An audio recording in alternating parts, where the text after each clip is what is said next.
lain. Dekat situ dia pula akan rasa offended. So di sini kita bukan hanya dealing dengan dunia dan rezeki dan harta. Tak.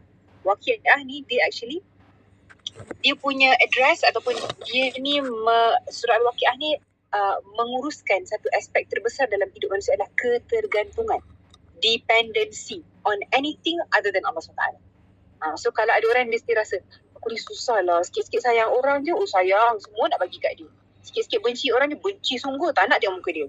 Sikit-sikit kalau bergaduh je, bermusuh sampai akhir hayat, tak nak pun bernafas sedar je. Rasa macam banyaklah kebencian tu. So kalau ada ketergantungan yang masih kita perjuangkan pada setiap hari agar saya tak nak bergantung kepada siapa selain Allah dan yakin saya harus lebih besar daripada keyakinan kepada hal-hal, compare dengan hal-hal yang lain, amalkan dan dawamkan surah Al-Waqiah. Kalau tak boleh nak hafalkan dulu, baca dulu. Dan Ustazah punya murid Alhamdulillah baru je minggu lepas dah dapat khatamkan untuk hafalan surah Al-Waqiah. Padahal sebelum tu dia bagi tahu Ustazah tak boleh nak hafal. Saya ni jenis orang yang kalau ada ayat sama je mesti confused. Dan dengan usaha beliau dekat 2 bulan lah kita bersama-sama menghatamkan untuk hafalan surah Al-Waqiah. Baru je minggu lepas beliau khatam. Dan beliau ambil mungkin satu kali hafal tu dalam 5 ayat, 7 ayat. Tapi konsisten lah. Alhamdulillah beliau dapat khatam. Jadi bila kita tengok surah Waqiah ni sebagai surah Makkiyah kan. Kalau kita tengok surah Makkiyah ni, sebenarnya surah Makkiyah ni dia ada banyak yang bercerita tentang akidah. Okay, kita tengoklah ni tema central dia. Bukan pada Waqiah je, any ada surah yang kita nampak dalam Quran, kalau dia Makkiyah, selalunya bagi tahu pasal akidah. Selalunya beritahukan pasal tauhid. Tauhid. Selalu bagi tahu pasal kebangkitan semula. Resurrection lah kan, kebangkitan semula tu, bila dibangkitkan kembali. Ini adalah kuasa Allah SWT. Akidah, tauhid, kebangkitan semula, kemudian bertanggungjawab. Tanggungjawab lah cakap. Bertanggungjawab tu macam accountability. Tanggungjawab manusia atas setiap amalan yang dia pernah lakukan dalam hidup dia. Tanggungjawab atas setiap amalan.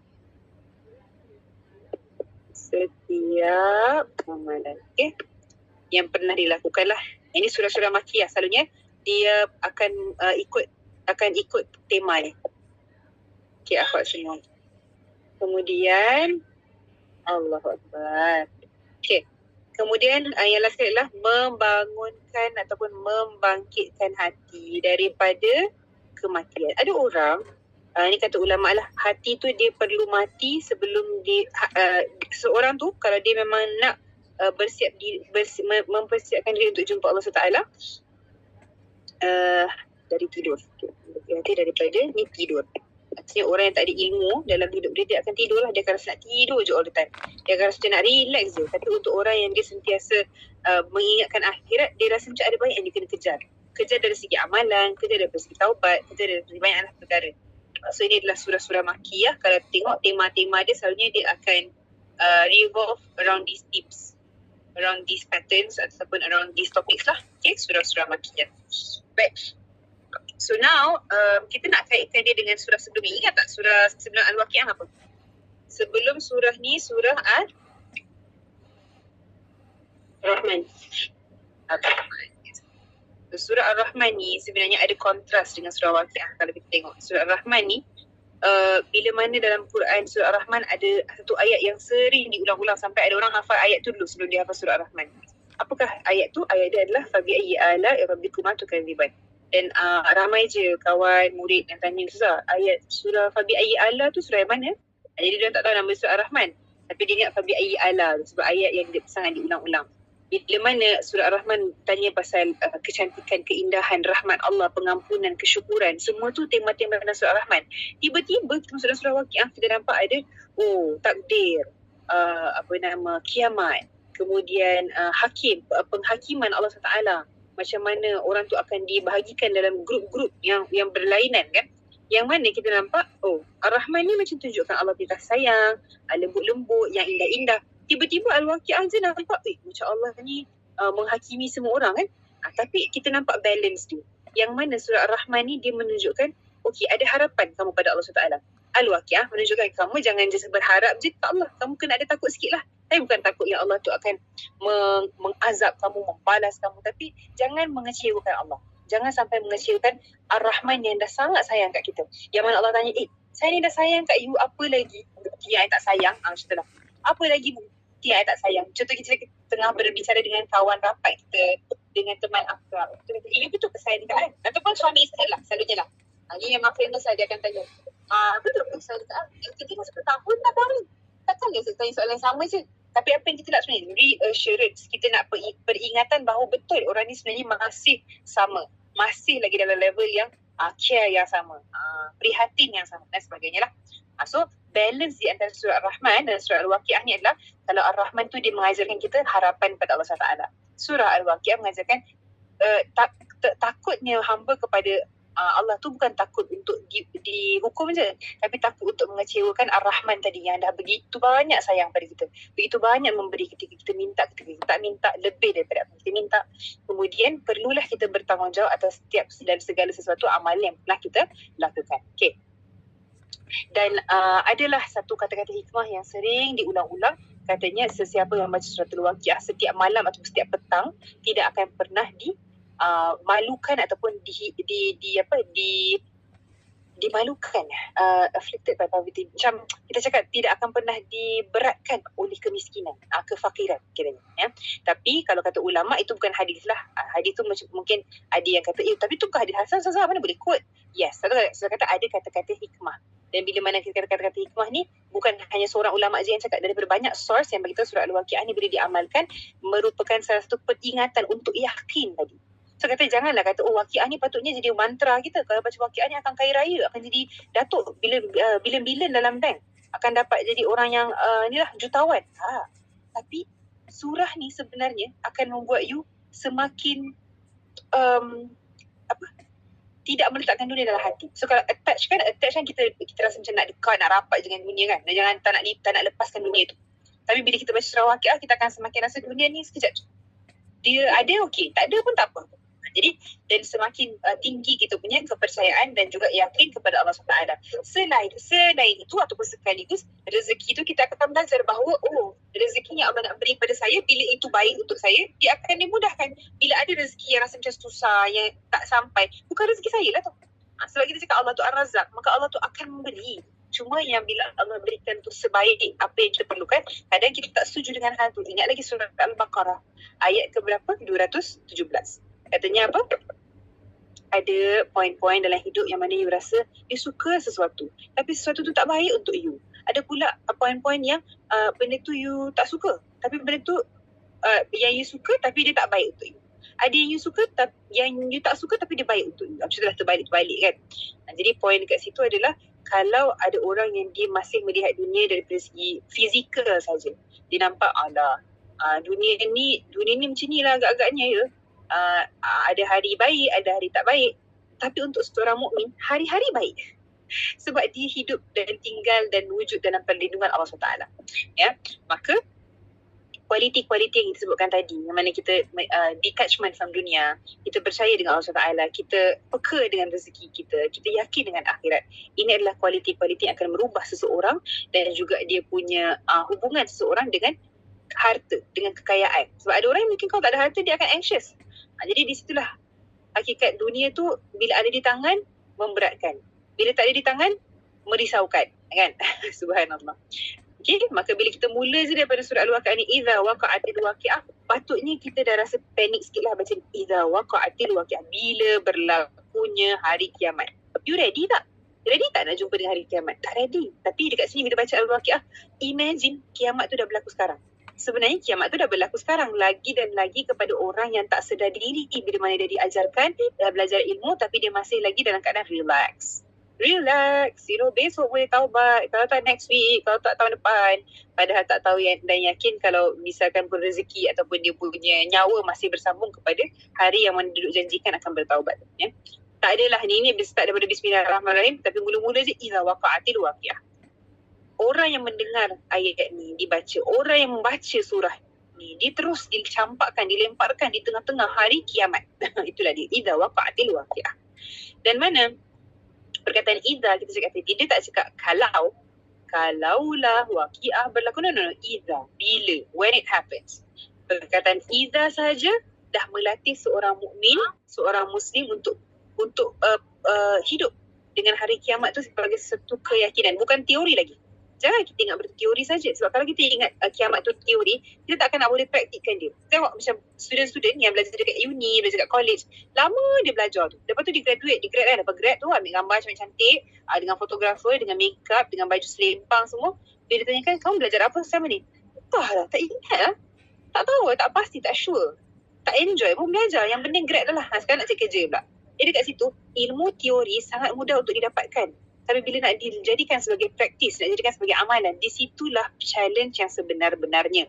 Maka Quran ni dah mula dengan melatih manusia yang membaca Quran. Qari ataupun mustami'. Qari pembaca, mustami' pendengar. Daripada Al-Quran untuk hidup dengan hari kiamat ni sebagai satu keyakinan. Bukan teori lagi. Ya. Bila mana idza waqa'atil waqi'ah. Kenapa kita nak diulang balik? Dah lah waqa'atil waqi'ah lagi. Nampak tak? Di sini ulang 2 kali perkataan waqa'ah tu. Kalau tengok waqa'ati, dia sebenarnya ada perkataan yang sama juga. Waqa'ah. Waqi'ah pun sama. Ada waqa'ah. Ini adalah kata dasar yang sama. It's coming from the same root word, which is waqi'ah. Waqa'ah tadi. Berlaku, terjadi, kepastian. Bila kepastian itu benar-benar terjadi. So kind of like a repetition, right? Dan nak bagi tahu yang memang you tak boleh nak patah balik lah. Saya bagi tahu kalau dekat atas dunia ni banyak penyesalan yang rasakan. Exam tak study betul-betul, ataupun tak buat preparation yang betul-betul, tak membuatkan persiapan diri betul-betul. Lepas tu menyesal lah. Kenapa lah hari tu tak buat? Kenapa lah tak bawa payung? Kan dah hujan. Kenapa lah tak bawa sunscreen? Kan dah panas. Kenapa tak bawa topi? Kenapa? Kenapa patah balik lah? Still boleh patah balik. Boleh next time boleh do better. Tapi bila dah sampai dekat akhirat, dah tak boleh reverse dah. Tak boleh kona, tak boleh kanan kiri, tak boleh nak pause kejap, patah balik, no.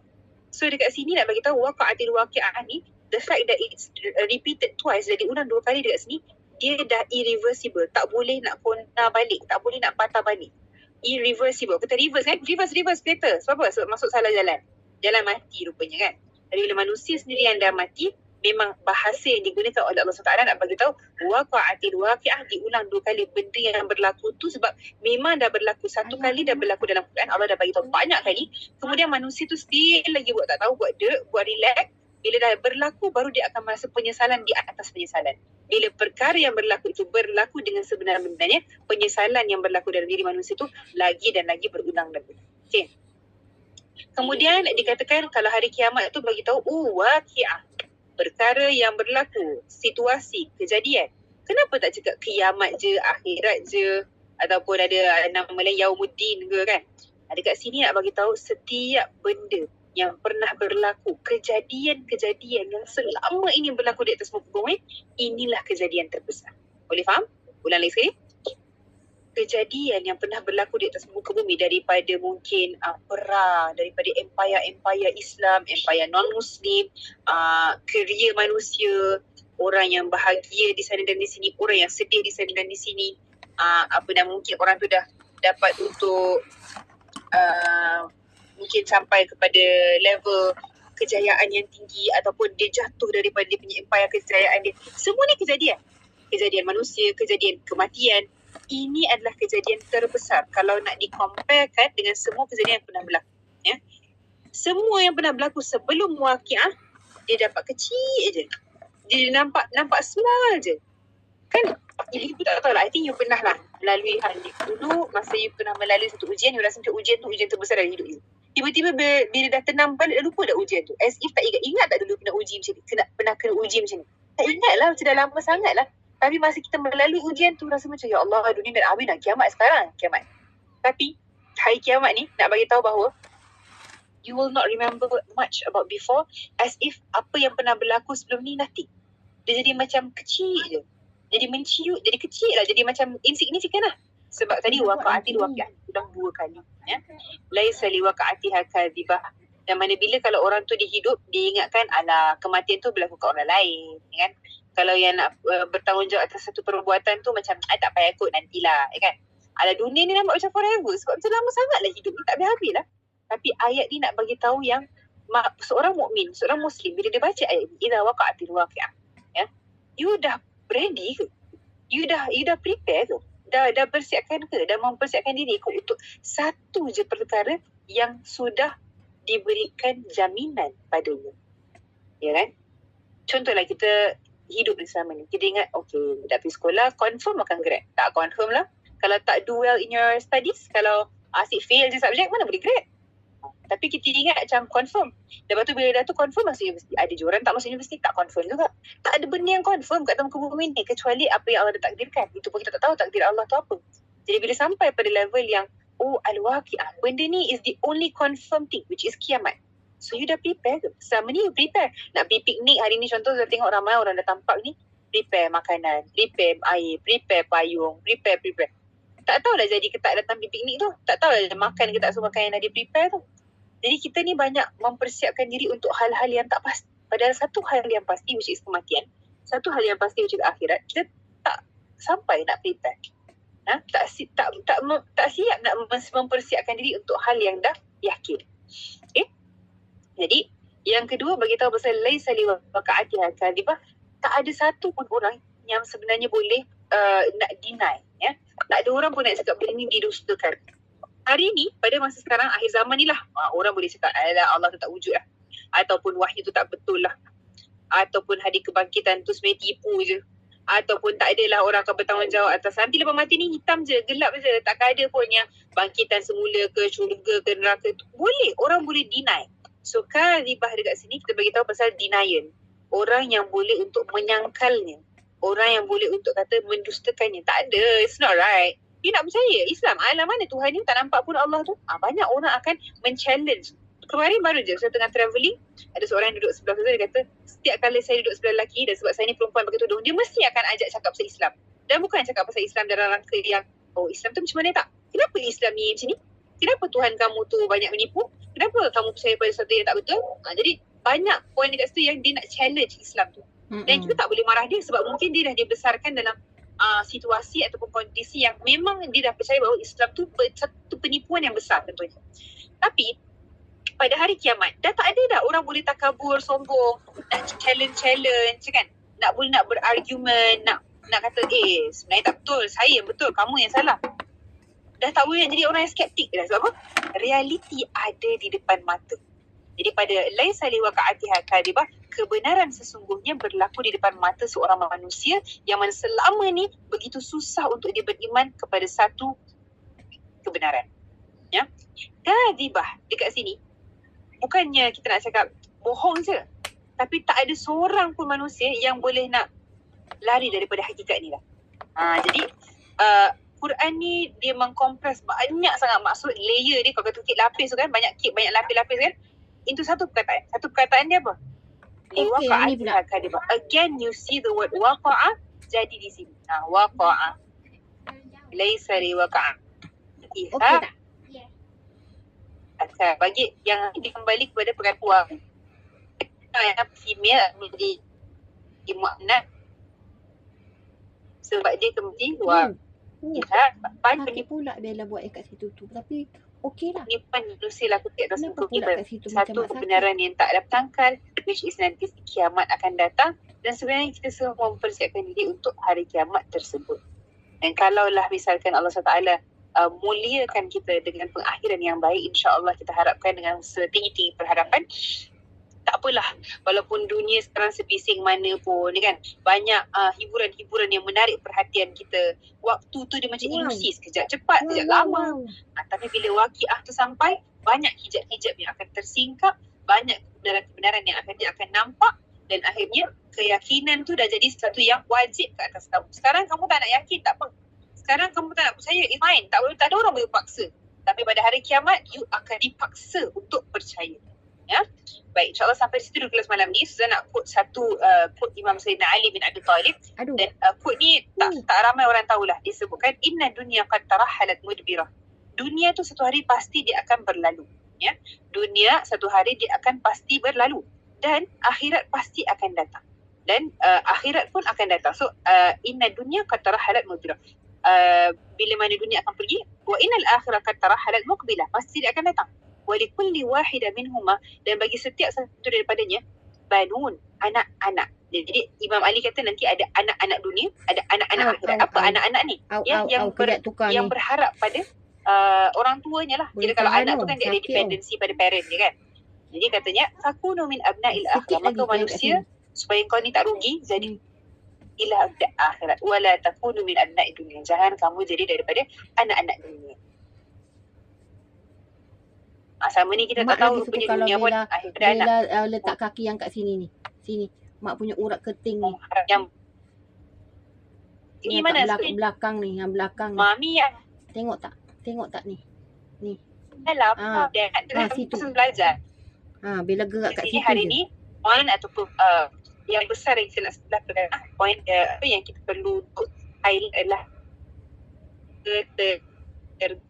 ketergantungan yang akan dihancurkan dengan sebenar-benar surat surat hanya sebab dia faham bahawa tiada lain la haula wa illa billahi al-aliyyil azim. Ketergantungan hanya bakal akan datang, kita ambil daripada ayat 2 kali, sambung kepada ayat 3 dan seterusnya biiznillah taala.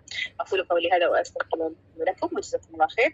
Kita tutup dengan surah Al-Asr. A'udzu billahi minasyaitonir rajim. Bismillahirrahmanirrahim. Wal 'asri innal insana lafi khusr illa alladhina amanu wa 'amilus salihati wa tawassaw bil haqqi wa tawassaw bis sabr. Subhanakallahumma wa bihamdika asyhadu an la ilaha illa anta astaghfiruka wa atubu ilaik. So daripada sekarang boleh mulalah amalkan suratul Waqiah tu setiap kali lepas asar. Kalau tak mampu baca semua, rasa macam berat sangat, tak apa. Boleh dengan murattal, baca dengan husband, dengan anak-anak, dengan kawan-kawan. Dan insya-Allah minta Allah mudahkan. Sebab kita kata nak menggantungkan diri pada Allah, kita nak hanya berharap pada Allah. So kita start dengan Waqiah. Walaupun susah, panjanglah surah Waqiah ni, tapi mampu insya-Allah, sebab Allah yang akan mampukan kita untuk baca dan untuk istiqamah. Okey. Bismillah taala, semoga Allah mudahkan. Waalaikumsalam warahmatullahi wabarakatuh. Jazakillah khair Ustazah. Tiwan kita akan share nota macam biasa. Boleh Ustazah. Assalamualaikum. Terima kasih banyak. Jazakumullah khair. Siapa yang dah join malam ni, kita doakan untuk join untuk akan datang insya-Allah ya. Insya-Allah. Terima kasih Ustazah. Terima kasih.